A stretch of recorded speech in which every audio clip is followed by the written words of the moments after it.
టమాటా రసం ప్రిపేర్ చేద్దామండి. దానికి కావాల్సిన ఇంగ్రీడియంట్స్ చూద్దాము. 4 టమాటాస్ తీసుకున్నాను, 2 ఆనియన్స్, ఒక 5 పచ్చిమిర్చి తీసుకున్నాను. ఇలాగా రసం కోసము కొంచెం వాటర్లో చింతపండు నానబెట్టుకున్నాను. అలాగే పసుపు, సాల్ట్, కారం అన్నీ మిక్స్ చేసి ఇలా పెట్టాను ఒక బౌల్లో. అలాగే ఇప్పుడు టమాటాలు కట్ చేసి మనం మిక్సీ చేసుకుందాం. ముందుగా ఇవి మిక్సీ పట్టుకుందామండి.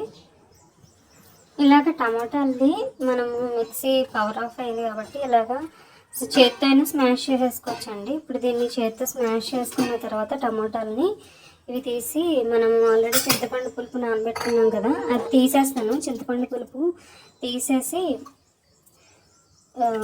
దాంట్లోనే వేసాను అనమాట. ఇవి వేసి ఇప్పుడు మనం ఒకసారి మళ్ళీ ఇవన్నీ కావాలంటే తీసేసుకోవచ్చు. ఇది మొత్తం కూడా టమాటా చెత్త ఇదంతా ఉంది కదా, సో ఇదంతా కూడా మనము కావాలంటే తీసేసుకోవచ్చు. కాసేపు మనం మరగబెట్టామనుకోండి, తర్వాత మనం వడపోసేసుకోవచ్చు కావాలంటే. ఇప్పుడు దీంట్లోనే మనము ముందుగా పసుపు, కారము, సాల్ట్ ఇవన్నీ తీసుకున్నాం కదా, ఇవి కూడా వేసేద్దాం.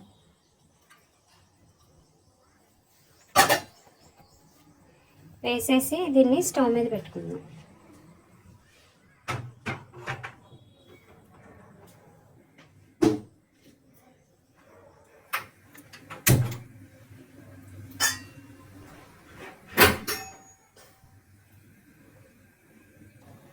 దీనిలోనే కొంచెం రసం పౌడర్ కూడా వేసుకుందాము.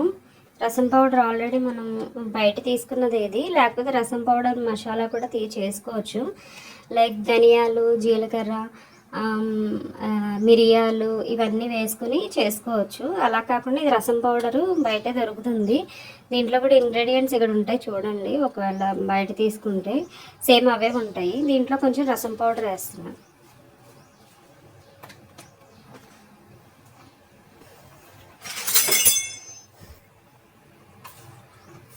ఇలాగ దీన్ని కాసేపు మరగనివ్వచ్చు. ఇలాగ ఇప్పుడు ఇది చాలాసేపు మరిగించుకున్నామండి. మరిగించుకున్న తర్వాత దించేసుకుందాం. ఆల్మోస్ట్ ఒక 1/2 అవర్ మరిగించుకున్నాము. ఆఫ్ చేసేస్తున్నాను స్టవ్. దించేసుకుందాం. ఇలా స్టవ్ ఆన్ చేసుకొని ఒక గిన్నె పెట్టుకుందాం. ఇప్పుడు దీంట్లో కొంచెం ఆయిల్ వేసుకుందాము.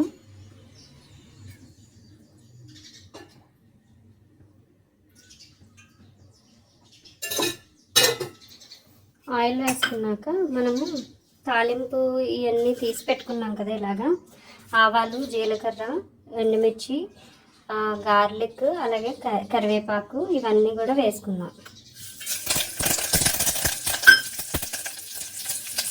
అలాగే ఆనియన్, పచ్చిమిర్చి కట్ చేసి పెట్టుకున్నాం కదా, ఇవి కూడా వేసుకుందాం.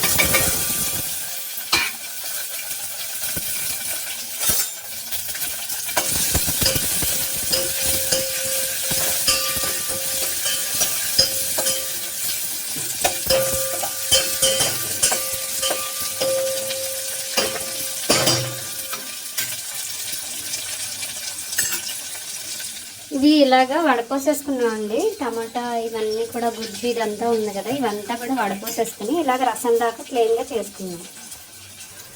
ఇలాగా ఆనియన్స్ బాగా వేయించేంత వరకు ఉంచాలండి. తర్వాత సిమ్లో పెట్టేసుకుని ఈ రసం కూడా కలిపేసుకుందాం. మనం ఆల్రెడీ విడిగా తీసి పెట్టుకున్నాం కదా టమాటాలు, ఇవన్నీ తీసేసిన తర్వాత ఇది కూడా వేసేసుకుందాం.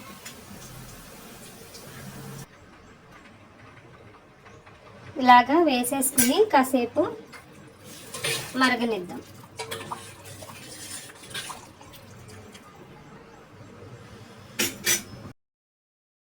అవుతుంది కదా, ఇంకా లాస్ట్కి వచ్చింది. ఇంకా మనం దించేసుకోవచ్చు. ఇలా మరుగుతుంది కదా, అయిపోయింది. ఇంకా నేను స్టవ్ ఆఫ్ చేసేస్తున్నాను. సాల్ట్ అవన్నీ కూడా సరిపోయింది. ఇదండి టమాటా రసం ఎలా పెట్టాలో చెప్పాను కదా, చాలా సింపుల్గా చేసుకోవచ్చు మనము. ఇదంతా కూడా ప్రొసీజరు. మీరు కూడా మీ ఫ్యామిలీ మెంబర్స్కి చేసి పెట్టండి. లైక్ చేయండి, షేర్ చేయండి, సబ్స్క్రైబ్ చేయండి. Thank you so much.